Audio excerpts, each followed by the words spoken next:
कानपुर देहात में नव वर्ष 2025 के जश्न के दौरान कानूनी प्रक्रिया का पालन सुनिश्चित करने के लिए जिले में विशेष कदम उठाए जा रहे हैं।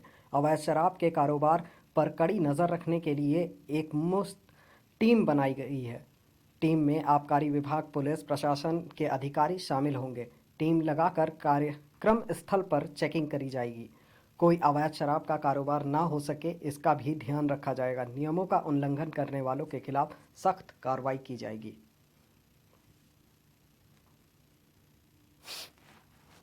नए वर्ष को लेकर जहाँ भी पार्टियों का आयोजन हो रहा है, जिन पार्टियों में शराब की खपत होनी है या शराब परोसी जानी है, उन आयोजकों से और होटल संचालकों से, रेस्टोरेंट संचालकों से यह हमारा अनुरोध है कि वैध लाइसेंस पर ही शराब परोसें। बिना उसके शराब न परोसें, नहीं तो उनकी पार्टियों में खलल पड़ सकता है।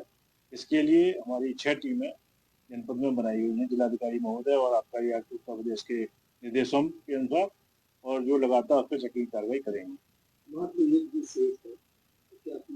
जी हाँ, टीमें लग गई हैं और वो लगातार अपना जो है सूचना इकट्ठी कर रही हैं कि कहाँ पे कार्रवाई, और उनसे जो भी आयोजक हैं उनसे संपर्क भी किया जा रहा है कि यदि आप जो है कोई शराब परोसने जा रहे हैं अपनी पार्टी में या पार्टी का आयोजन कर रहे हैं और उसमें आपको आवश्यकता है शराब परोसने की, तो वहाँ से अपना वैध लाइसेंस प्राप्त कर लें। वहाँ से नए वर्ष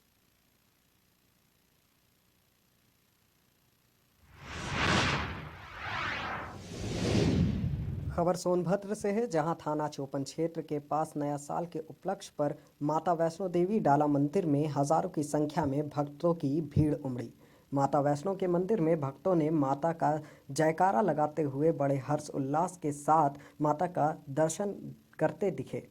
तो वहीं सुरक्षा व्यवस्था में थाना चौपन प्रभारी भी मौजूद रहे।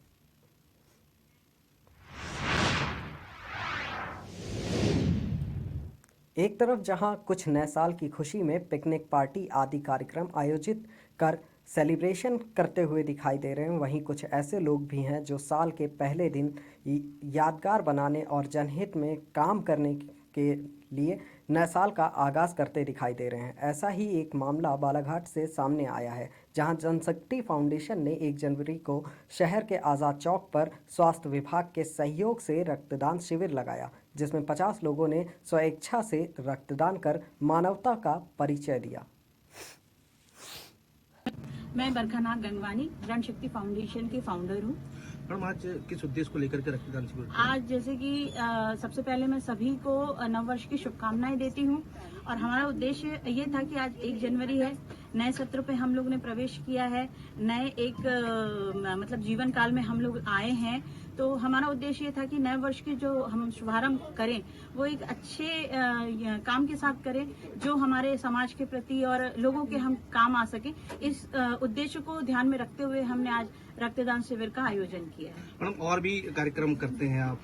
कब से क्या क्या कार्यक्रम है आप लोग आज से शुरुआत है नए वर्ष? हमारी जैसे कि हमने पिछले सत्र में हमने काम किया है, जैसे हमने रोजगार से संबंधित काम किया, शिक्षा से संबंधित काम किया है, स्वास्थ्य से संबंधित काम किया है, और प्रकृति के हित में हम लोग काम करते आए हैं। तो हमारा मेन उद्देश्य ही हमारी संस्था का ये है कि हम प्रकृति, मनुष्य, पशु और समाज के हित में काम कर सके, अत्याचार के खिलाफ काम कर सके, और आने वाले सत्र में भी हम शिक्षा को और स्वास्थ्य को और रोजगार को, मेन हमारा उद्देश्य ये है कि हम इस मुद्दे पे हम ज्यादा से ज्यादा काम करेंगे, जिसमें मैं सभी से अपील करती हूँ कि हमें हमारा सहयोग करें, कम से कम हमें नया मार्गदर्शन दे, जहां हमसे कहीं कमी भी हो सकती है, जिसके लिए हम चाहते हैं कि सभी हमारा सहयोग करें, हमें मार्गदर्शन दें और हमारी सहायता करें। ये आपका फाउंडेशन कब से चले आ रहा है? मेरा 1 साल कंप्लीट हो चुका है मेरे फाउंडेशन को। पिछले साल मैंने धनतेरस में शुरुआत की थी। मेरा पहला कार्यक्रम मैंने वृद्धाश्रम से बुजुर्गों का आशीर्वाद लेकर के मैंने अपनी संस्था के कार्यक्रमों की शुरुआत की थी।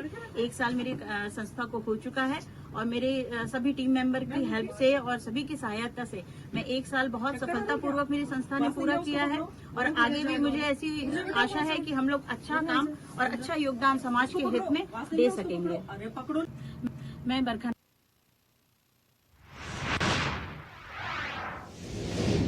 खबर अयोध्या से है, जहां पर रामनगरी में आस्था का सैलाब उमड़ा। नव वर्ष के मौके पर बड़ी संख्या में श्रद्धालु दर्शन के लिए पहुंचे। रामलला का आशीर्वाद लेकर नववर्ष का स्वागत कर रहे हैं। वहीं हनुमानगढ़ी पर भी लंबी कतारें लगी हुई हैं। राम भक्त कर रहे हैं अयोध्या में दर्शन। सुरक्षा के किए व्यापक इंतजाम किए गए हैं। महाकुंभ भी है प्रयागराज में, क्या संदेश देना चाहेंगे, क्या कहें? जय श्री राम।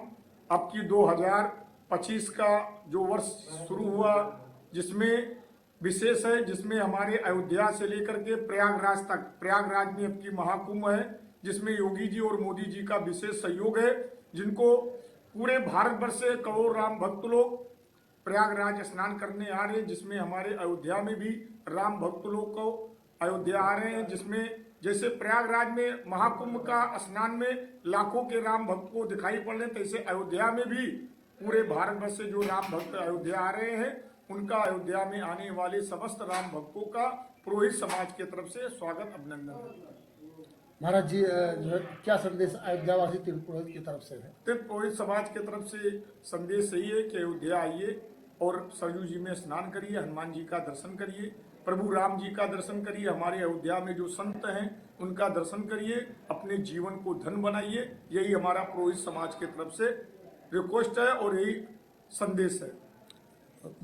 इस शुभ अवसर पर पूरे भारतवर्ष से राम भक्त लोग अयोध्या आइए, सरयू जी में स्नान दर्शन करिए। हमारे पुरोहित समाज की तरफ से बहुत बहुत आशीर्वाद है और उनका स्वागत है। पुरोहित समाज प्रदीप पांडे, जय श्री राम, अयोध्या जी। श्री राम की नगरी में अयोध्या धाम से तीर्थ पुरोहित समाज के द्वारा सारे देशवासियों को नए साल का हार्दिक बधाई और शुभकामना हो और प्रभु राम जी सारे देशवासियों का रक्षक करेंगे। नए साल के उपलक्ष्य में अयोध्या में और तीर्थराज प्रयाग में अमृत का वर्षा महाकुंभ का लग चुका है। इस संबंध में 36 साल के बाद महाकुंभ लगता है।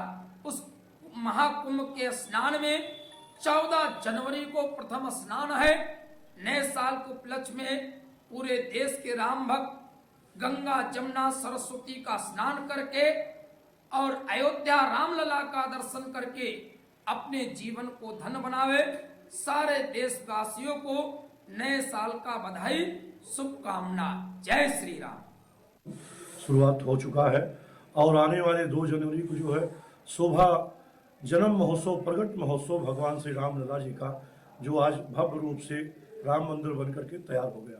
क्योंकि 76 वर्ष पहले, आज से 76 वर्ष पहले भगवान रामलला भगवान वहीं पर प्रकट हुए, जहाँ जिस भूमि को राम जन्मभूमि कहा जाता, जहाँ भगवान टाट में रहते थे। आज ठाट की सौभाग्य आ गया कि जो ठाट में भगवान राम जी विराजमान है। आज 76वां वर्ष है जो है यह प्रगट महोत्सव 76 वर्षों से लगातार जो है मनाया जा रहा है। अयोध्या के परम पूज्य संतों के द्वारा, अयोध्या के नगर वासियों के द्वारा। अयोध्या में राम जन्मभूमि के ठीक सामने जो है शुक्ला जी, उन्हीं के माध्यम से जो हुआ कार्य में यह शोभा यात्रा निकलता था। 2 जनवरी को भी प्रगट महोत्सव मनाया जाएगा और यह प्राचीन काल से चला रहा है। क्योंकि रामलला भगवान के मंदिर में, जिसको बाबरी मस्जिद लोग कहते थे, वहाँ पर ताला बंद हुआ था और ताला के अंदर ही, मस्जिद के अंदर ही भगवान रामलला ही बाल रूप में प्रकट हो गए और वहाँ ऑटोमेटिक जो है घंट गाड़ियाँ बजने लगी, भगवान की आरती होने लगा। जो वहाँ का पहरी था, बाबरी मस्जिद के बाहर जो पहरी था, वो मुस्लिम समुदाय का था, पुलिस के जो वर्दी में था वहाँ का पहरी। वहाँ देखा कि अरे अंदर जो है घंटी गाड़ियाँ बजने लगी है। वो अंदर जैसे ही देख रहा है कि वहाँ रामलला जी विराज, आखोलो अलौकिक दर्शन और भव्यता, सूर्य के प्रकाश जैसे वहाँ पर एकदम उजाला प्रकाश छाया हुआ और बीच में रामलला भगवान बालक स्वरूप में बैठा देख करके